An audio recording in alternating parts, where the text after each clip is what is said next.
Thank you for coming out and supporting me today. Around 1980, my brother had an affair with this young lady. And then he didn't know she was married. But I ended up meeting the young lady, and when I met her, I went to her house, but then her husband came in. And when her husband came in, he told me, I'm going to kill your brother. You better tell him I'm going to kill him. I went back, I told my family what this man said. And 3 weeks later, he killed my brother. 7 years after that, I had just come back to Christ. And one day, early in the morning, I was sitting on the bench, and the same man that killed my brother came and sat on the bench next to me. He only saw me one time. And I thought to myself, now is my chance to get revenge. But the Holy Spirit said to me, remember what you read about David? How one mistake took him into a downward spiral. I have so many plans for you. Think before you make a move right now. I walked away from this man, thinking about David. And I said all that to say that in this passage today, Matthew 5, verses 38 to 42, Jesus is speaking to his disciples and the Jewish people. The Pharisees were there, the Sadducees were there, the scribes were there. And Jesus is explaining to them that it's wrong. If you want to be a true disciple of his in the kingdom, it is wrong to retaliate. It is wrong to go for revenge. Let me read these verses to you. This is Matthew 5, chapter 5, verses 38 to 42. You have heard that it was said, eye for an eye and tooth for a tooth. But I tell you, do not resist an evil person. If someone strikes you on the right cheek, turn to him the other also. And if someone wants to sue you and take your tunic, let him have your cloak as well. If someone forces you to go 1 mile, go with him 2 miles. Give to the one who asks you, and do not turn away from the one who wants to borrow from you. This is the word of the Lord. In this paper, because I gave you that as an illustration of what I'm about to explain today.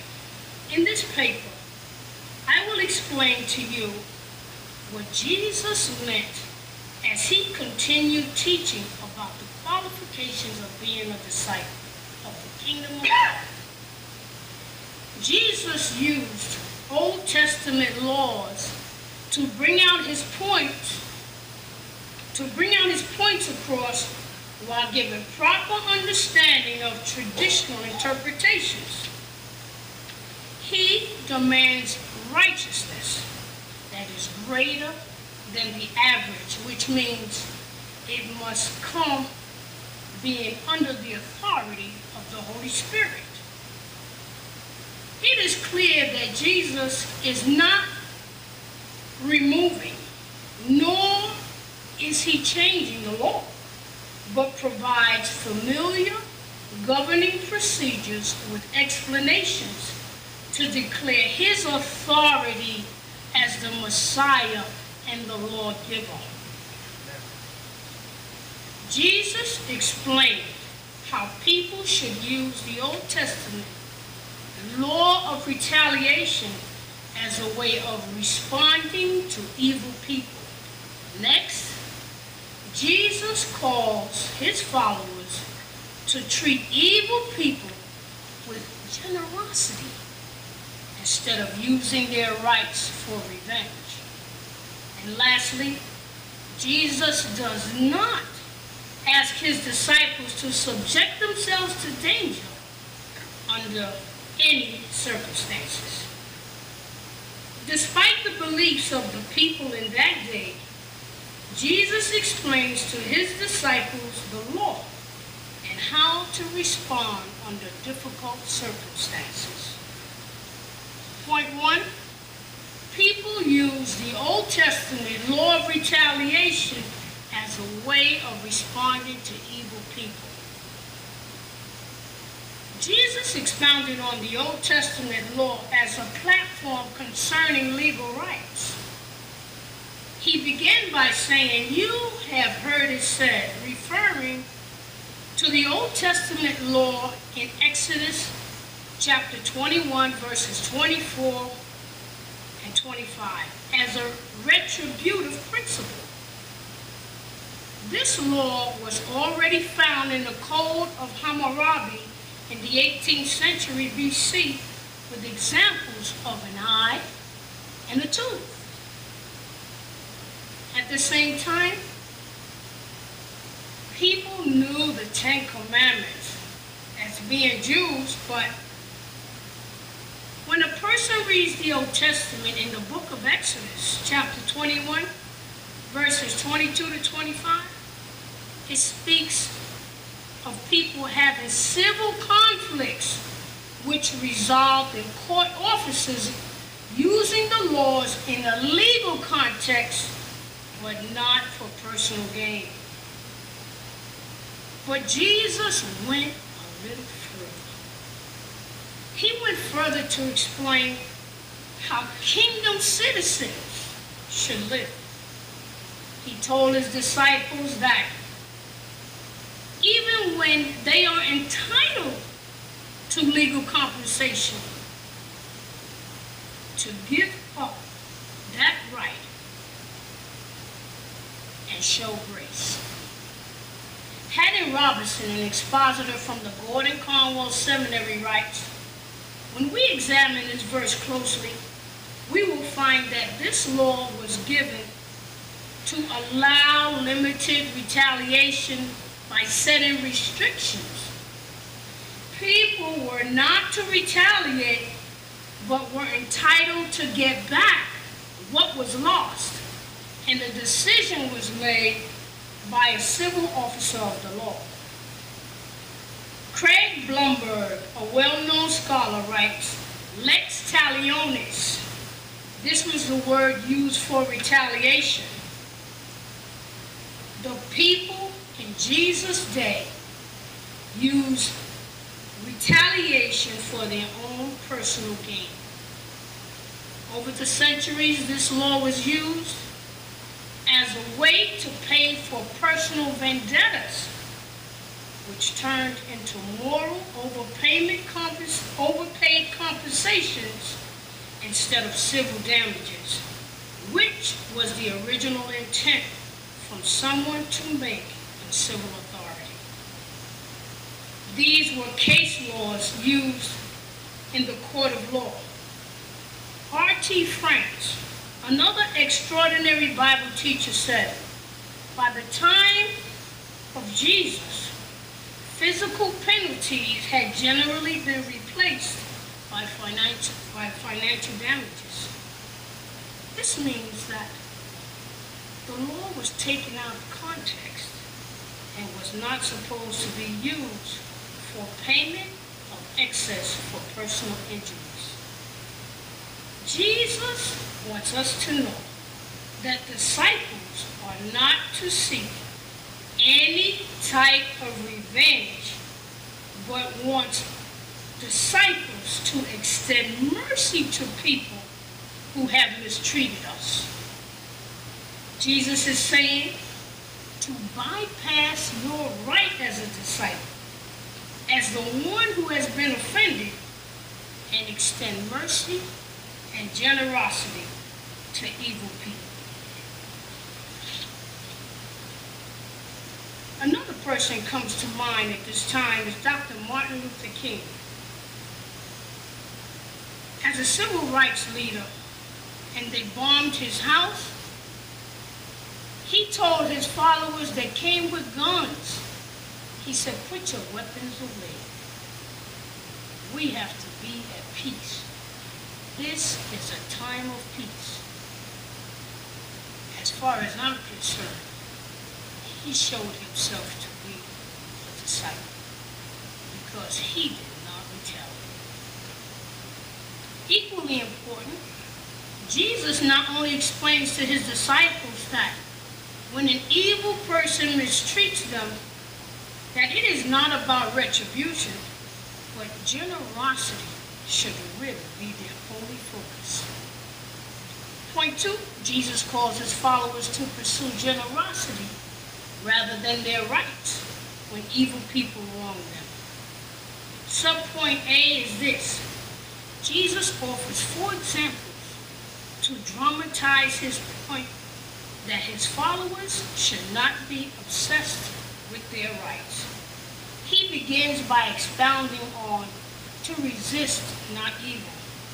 This meant not to go as far as taking legal action against malicious people who had personally abused them.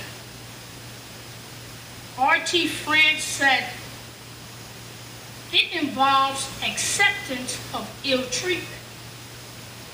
While another expositor said, "As a disciple, you give up but forego your own personal rights." Taking this attitude meant going above and beyond. In the next verse, he says, to strike on the right cheek was done with the back of the right hand. And what Jesus was saying was, because I'm right-handed, if I had someone standing next to me now, and I would smack him with the back of my right hand, I can't reach the right side of his face. So I would actually slap him on the left side of his face. And to the Jews, this was a grave insult. And to them, it was a sign of persecution. The words of striking were used to describe Jesus as the submissive servant in Isaiah 50, verse 6. Jesus accepted ill treatment and insults. Isaiah had written about the sufferings of Jesus and how Jesus responded. Jesus wants his disciples to do the same thing without retaliation. In the next verse, Jesus mentioned if disciples were to be sued in court, and if someone wanted their coat, they were to give them the cloak as well. In this case, the law required the coat was the undergarment, yet the cloak was the upper garment, which was more valuable. In other words, Jesus wants his disciples to give up the coat and the cloak as a bonus, regardless of what the law required, because he wants his disciples to have an unselfish attitude towards one's rights and property. When Jesus mentioned about walking the extra mile, he used an illustration of disciples obeying the command of the Roman soldiers. They had the right to command anyone to carry their bags in the middle of the street. Jesus said, when you are being commanded from the Roman authorities, Walk not only 1 mile, walk 2. Because it's showing that you have a national courtesy and you are being a humble servant. The Pharisees, the Sadducees, and the scribes found this service as degrading and beneath them because it was a picture similar to being a porter, which Jewish people resented. Jesus also explained there should be no resistance or resentment while doing this service for the Roman soldier, but have a voluntary attitude of going the extra mile. In this last verse, Jesus explains when the disciple sees someone in need or someone begging, give. Another scholar said the suggestion that beg means ask for a loan. The principle is that the need of others comes before the disciples' convenience. Another writer believes this to mean that even when a person wanted to borrow money from the disciples, they are to be willing to give generously, but not as a loan. To illustrate, the Good Samaritan came to my mind as a great example.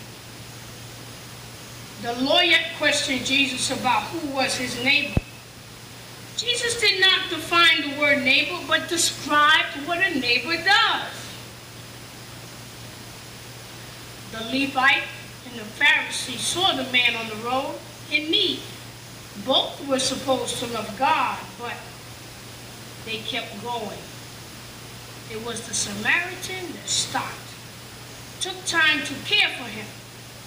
Beyond that, he paid the money for the innkeeper to make sure that the injured man was taken care of the next day. Jesus explained that the Samaritan went above the call of duty to meet the man's needs. Not only that, but we must understand that Jesus does not want us physically injured. And my last subpoint is this. These examples does not mean that Christians should submit themselves to danger or physical abuse.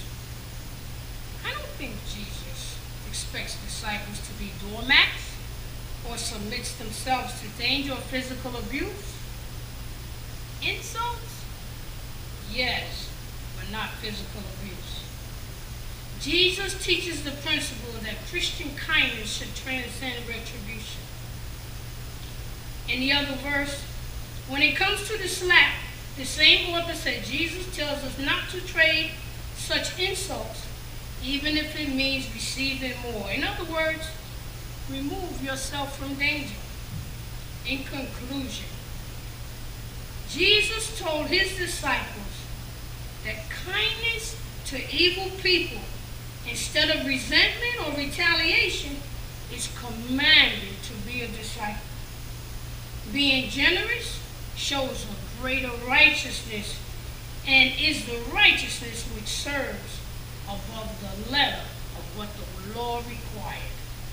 Finally, an attitude motivating grace and mercy in relationships is approvable in the sight of God.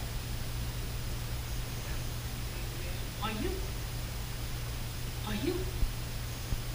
Are you? Are you? Are you a disciple of Christ?